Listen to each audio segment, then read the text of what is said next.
Of the Hollister Airport Advisory Commission for Wednesday, March 27th, 2024 at 6 p.m. Can we take a roll call? Chairperson Renee Wells here. Vice Chair John Hughes. Here. Commissioners Eric Martin. Here.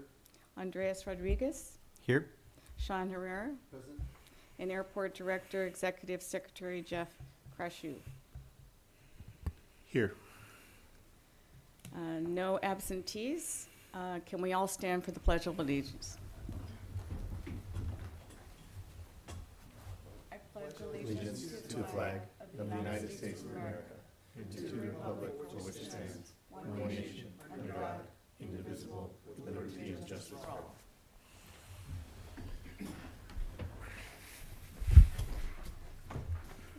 Verification of agenda posting. The agenda for the regular Airport Advisory Commission of the City of Hollister meeting of March 27, 2024 was posted on the bulletin board at City Hall on March 22nd, 2024 at 10 a.m. per Government Code Section 54954.2. Do we have any public input? We have not received any cards. And we have no one on Zoom, correct? All right, we'll go to consent agenda.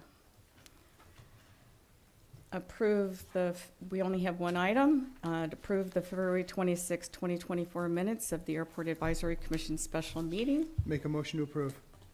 So moved. Or second? Would you call for public comment? Although I see there's likely none, but you should call for public comment on the consent agenda. Oh, okay, sorry. Do I have any public comment for consent items? No public comment? Then we'll go to approval of the minutes, February 26th. Make a motion to approve. Do I have a second? Second? All in favor? Aye.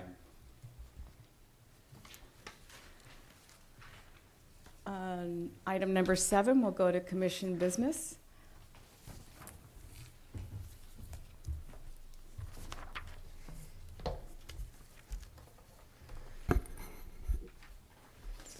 Good evening, Chair Wells, members of the Commission, City Manager David Marioni. I have the pleasure of starting this report off regarding the Airport Commission and bylaws. It is the City Attorney and the City Manager, and I have the pleasure to introduce our Assistant City Manager who joined the city a couple weeks ago, so he'll be here as well. If there are any questions of us, we'll be more than happy to take them. So I am now going to pass over to the City Attorney to give an overview of the Commission bylaws and roles and duties, and I will now pass it over to Ms. Thompson. Good evening, Chair Wells and Commissioners. I sent you a memo on Monday. I'm hoping that you all had an opportunity to read that. So what I'm going to present tonight is essentially the information that's in that memo, but I wanted to present it at the public meeting so that you all, if you had comments, had the opportunity to give those, and also if you have questions, you can ask those. So as Dave mentioned, there is a new Assistant City Manager, and as you know, the airport has a new Executive Director or Airport Director, and then also the Commission has a couple of new commissioners. So we thought this was a good opportunity to emphasize what your duties as the Airport Commission are. And I did that in the memo by contrasting the duties of the Airport Director, the Commission, and then the City Council. So in general, the Airport Commissioners or the Airport Director's duty really is to manage the day-to-day operations of the airport. So the operations, the maintenance, hiring, supervising, all of those things that the airport requires to run on a daily basis. The Commission, on the other hand, is, and I'll emphasize too that the Airport Director is an employee, and he reports to the City Manager and the Assistant City Manager. So he's an employee of the city who reports to the two city managers. The Commission, on the other hand, is all volunteer, as you know, and your duty or your role is really to provide recommendations to the city council on policy issues related to the airport. So those big overarching policy type decisions, things like master plans and economic development opportunities at the airport, the budget. So those kind of high level things, the city council looks to you to be the experts in that area. So they're looking to you for recommendations. And so rather than focusing on the more day-to-day operational maintenance types issues at the airport, the commission's role is to look at the high-level policies, where's the airport headed in the future, and then provide those recommendations to the city council. And then in addition, there may be times when the city council actually asks you to do something, so they may ask for a recommendation on a particular issue. I don't have a good example of what that might be, but there may be something that arises related to the airport that they would like for you to review in one of your public meetings and provide them a recommendation. And then the city council, of course, ultimately makes all of the decisions. They form the commission, they've established your bylaws, established your duties, and then any decision you all make is really just a recommendation to them to make a final decision. So with that, I am happy to answer any questions or accept any comments or hear from you. I was just going to clarify, if we had a recommendation on something, would we need to make a resolution or make a motion? So it'll be similar to what happens at a city council meeting, where if there's an item where staff or council is asking for your recommendation, they will come to you with a formal written report, a verbal report, and then likely a resolution. If you are asked to vote on something, there would be a resolution that provides your recommendation to city council so that they can, once they receive all of that, review that same information and make the final decision. Thank you.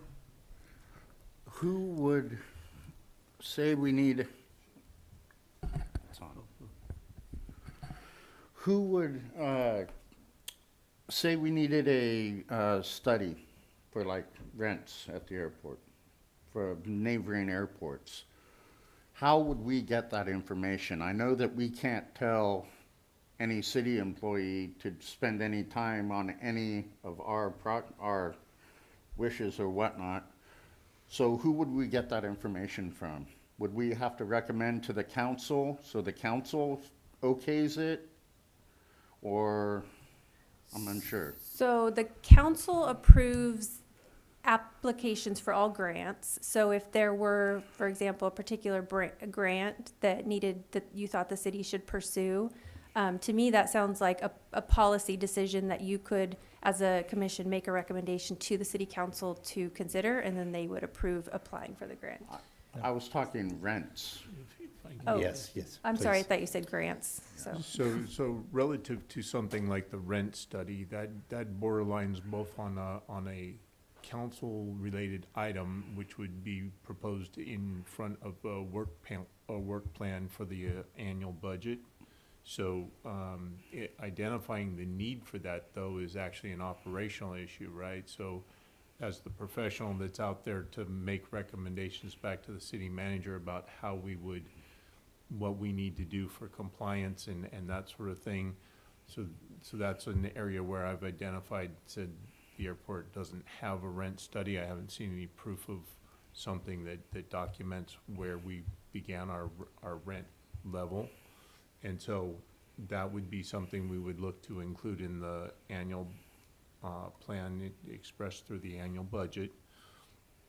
That would come to you guys. You guys would be making a recommendation on the budget and that work plan, right? So that's how I see where we would make that happen.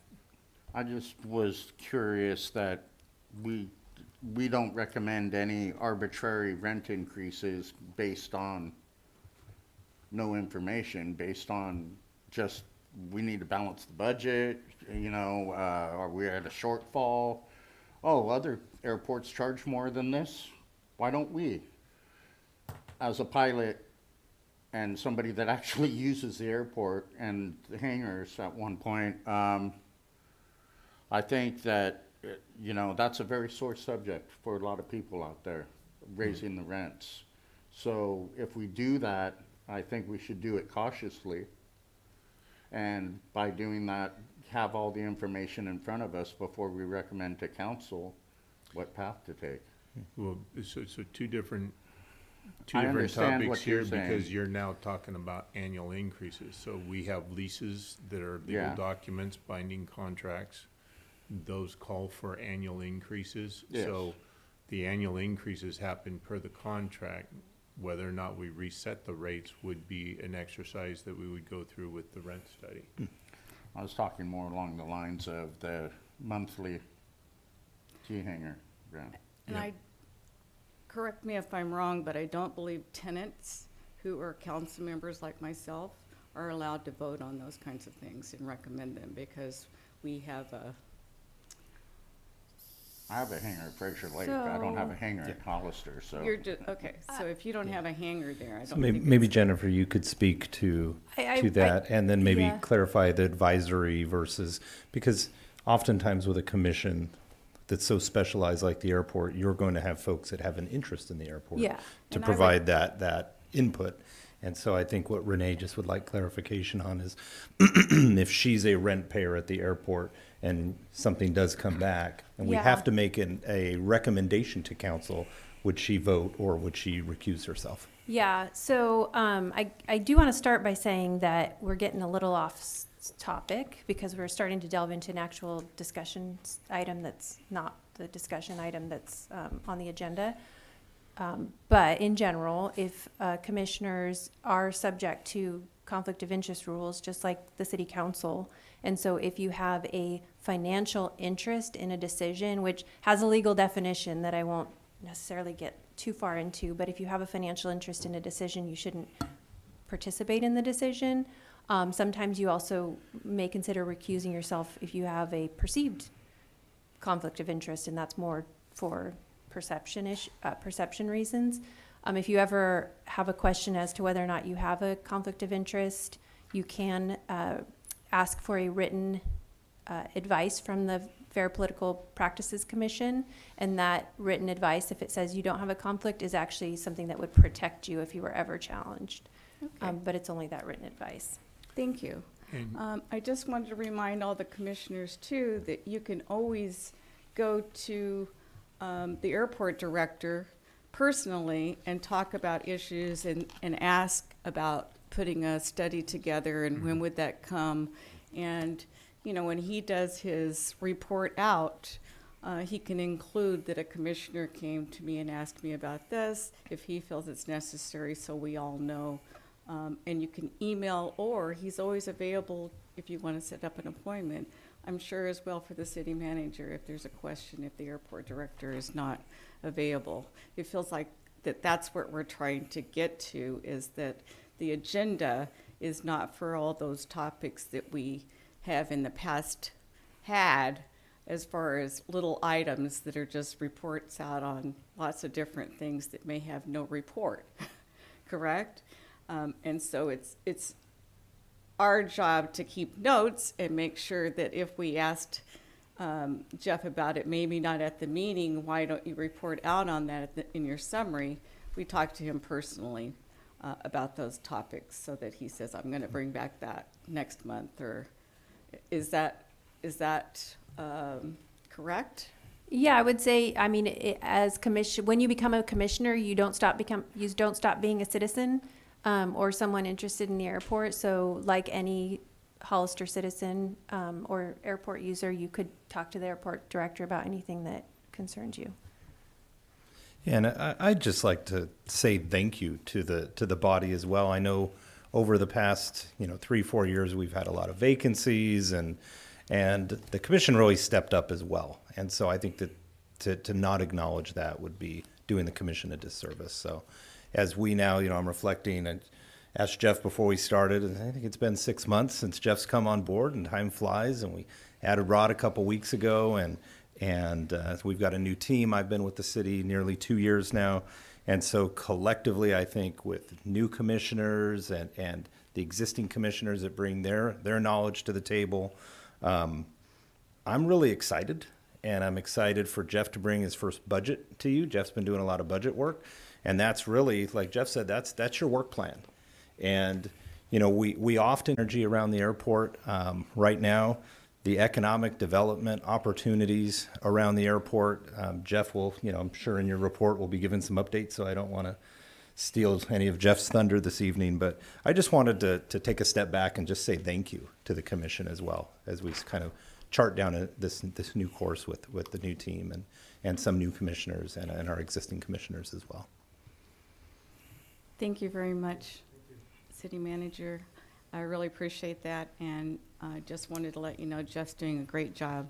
He's really doing a lot for the airport, and his strategic plan idea and opportunities there has really got us excited. So I think it's really good, and I'm looking forward to having more conversations with the Assistant City Manager too. So thank you. Fantastic.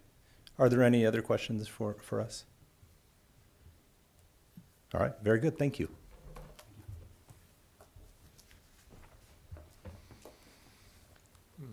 So you want to call for a public comment? Yes, is there any public comment on Airport Commission bylaws and roles and duties? No public comment. Do you want to move on to staff report? We can do that. Okay. All right. So first of all, on the lines of the excitement around economic development opportunities, the airport, along with the engineering firm that works for us, we've put together some concepts for taxiway Yankee and Zulu, which is the conceptual taxiways at this point that would join the airport property and allow for the through the fence access into the business park property. So we wanted to show that first to the landowners themselves, and there seemed to be a lot of good feedback and good response there. They are seemingly getting some interest from businesses, so having that concept to show those potential businesses locating here about how we want to create the link between airport runways and taxiways back into the business park. That's an important concept for them to see because that doesn't exist today. And then on the funding side for that, we did have a phone call with the city's consulting firm, California Consulting for grant writing. With we had a call with the EDA rep, and so with the Economic Development Agency that's seeking federal funding.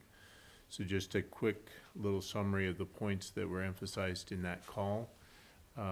EDA now funds up to $5 million, and they really emphasize that we want to draft our applications and send it to the rep and let the rep give us some feedback, particularly in this case because you have public land and then you have government land, which is the airport property.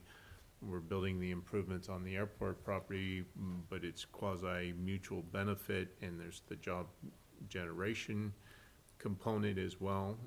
When you ask for EDA funding, you need to show that you're going to develop jobs, so we need to get letters of intent. And so writing the application, it'll probably take maybe 2 or 3 iterations where we go back to the rep for review before we actually say this is the application and this is the letters of intent, and we move forward with a package and seek funding. The rep did seem to indicate that in the past, the EDA limited their grants to $3 million. That's now up to $5 million. But he said in general, you have the best opportunity for consideration of funding if it's below $3 million. So we've had a rough ballpark estimate on the half of the taxiway Y, which would be 1/2 of the taxiway abutting the property into the business park, being about 1.8 million. So I would call that maybe 2 million right there. So, all told, we would probably need to be looking at upwards of 4 million to do the full build-out there. So that's the exciting piece on that particular economic development activity. We had a recent visit here, City of Hollister, and at the airport, our Congresswoman's Lufgren's office. So Congresswoman was here along with her aide, and we had a nice little tour of the airport. She got to meet with Zero Avia, our #1 green tech company, recognized in the #1 green tech company in America. And we also had her meet, and she learned a lot about services at the airport through meeting with the Hollister Jet Center, so they gave us a nice little overview. And so out of that, that's her second visit here at the airport, so we are looking to craft a message and express some of our potential airport infrastructure needs as a federal ask, so another avenue of potential funding.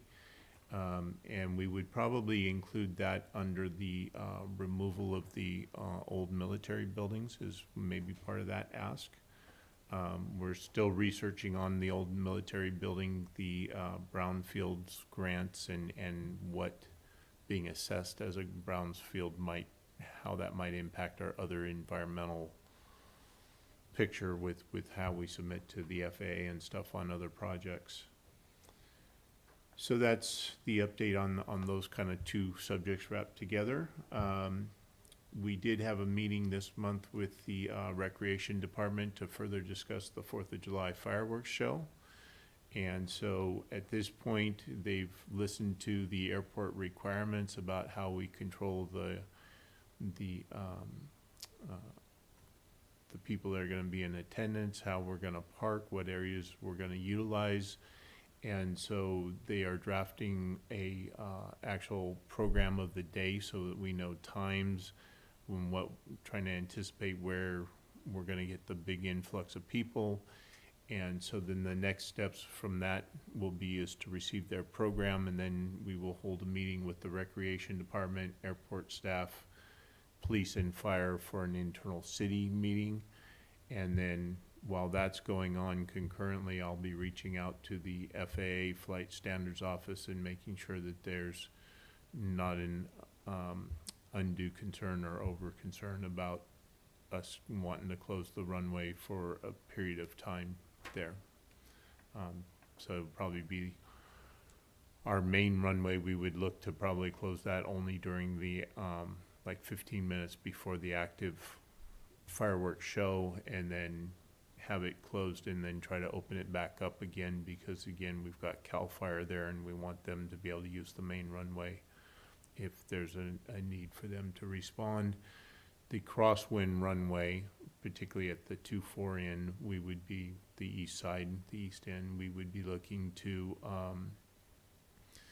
close that section and potentially use it as parking, overflow parking in that area. So we'll be bringing you something more to consider, possibly an actual diagram to hand out on that too, for the next month's discussion.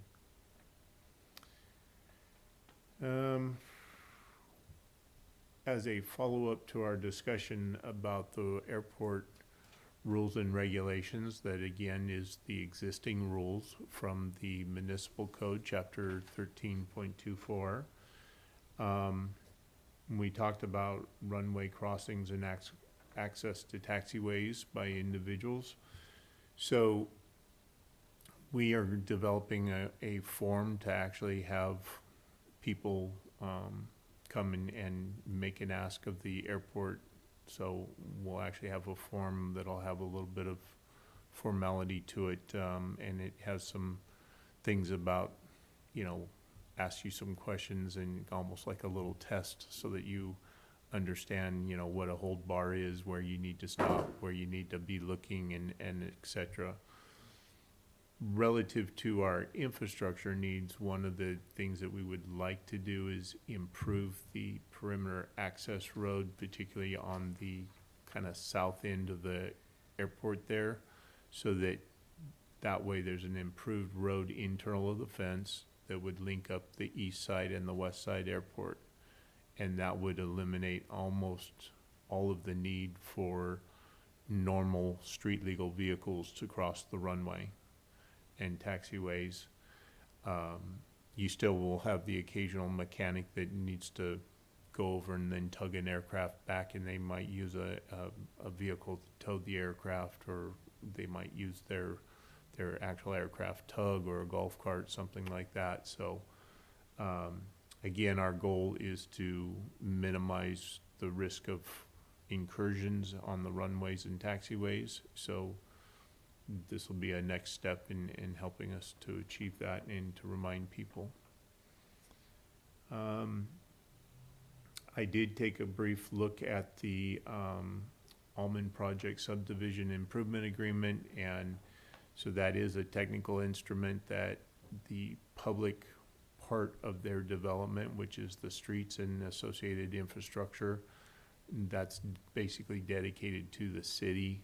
So as we discussed, there was no impact from that subdivision improvement agreement to the airport. So no direct impact, let's put it that way.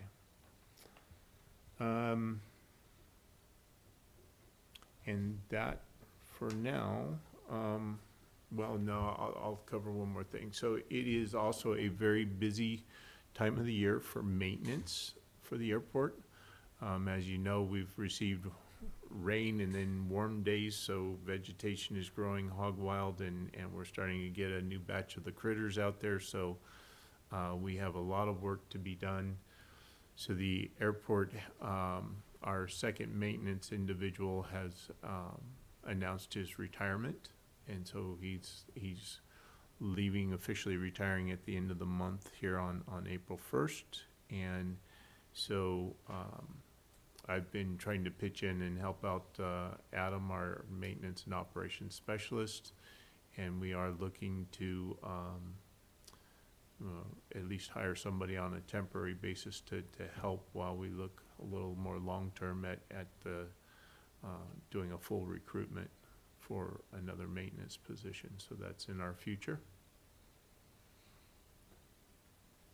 And we are starting the annual budget, so I would anticipate bringing the annual budget to the commission in probably at the April meeting for our first beginning discussions.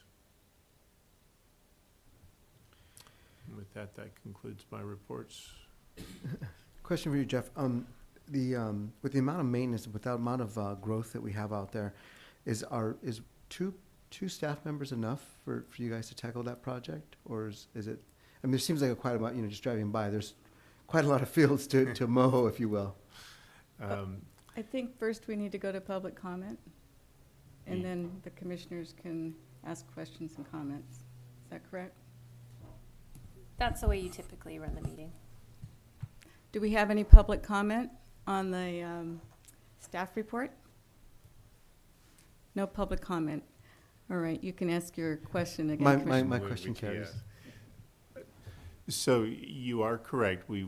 So the airport property is 305 acres, and it's very maintenance intensive because we maintain clear out to the perimeter fence.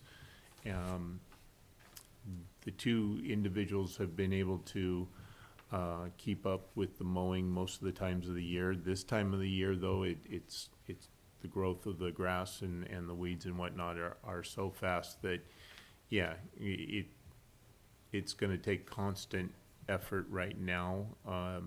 In a couple more months when it dries and we've knocked it down, it will slow down for us where we are not having to maybe mow every single week or every couple of weeks, but maybe once a month, something like that. So, so it's just a matter of balancing the high times and the lower times. Yeah. Thank you. Just seems much of a Sisyphean task at this point.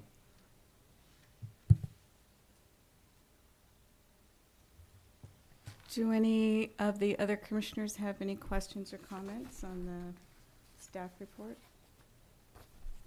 Airport director report?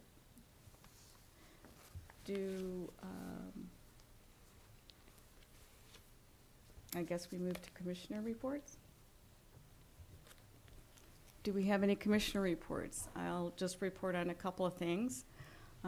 This is the time for if you want to talk about things that you're working on for the airport or discussions you've had that you want to report out on. So I'm reporting out on Watsonville Airport runway closure. Because Hollister has 2 runways, we have a crosswind runway, which is very good for training. I wanted to report on this at the Watsonville City Council meeting on March 19th. The City Council voted 4-3 to actually close runway 927. This was based on an announcement from the FAA that runway 927 did not meet their updated standards as far as wind direction, and that's based on wind direction. So they decided it was not designated as a crosswind runway, and that they would not be funding future improvements to that runway. So the city of Watsonville could have chosen to keep it, but they would have to maintain it and decrease the runway threshold by almost 2,000 feet to a 2,400 foot runway. So runway 220 is the main runway. It's 4,500 feet. Runway 927 is almost 4,000 feet. It was 3,998, so it'd be reduced to 2,400. Or they could close the runway. And so basically the council determined that if they shortened the runway, they would only be able to build out a development, a housing development for new homes, compared to if they closed it, how many houses would they be able to build? So it's an economic issue for this, even though it's valuable. I think it's very valuable to have, especially in an emergency and for training.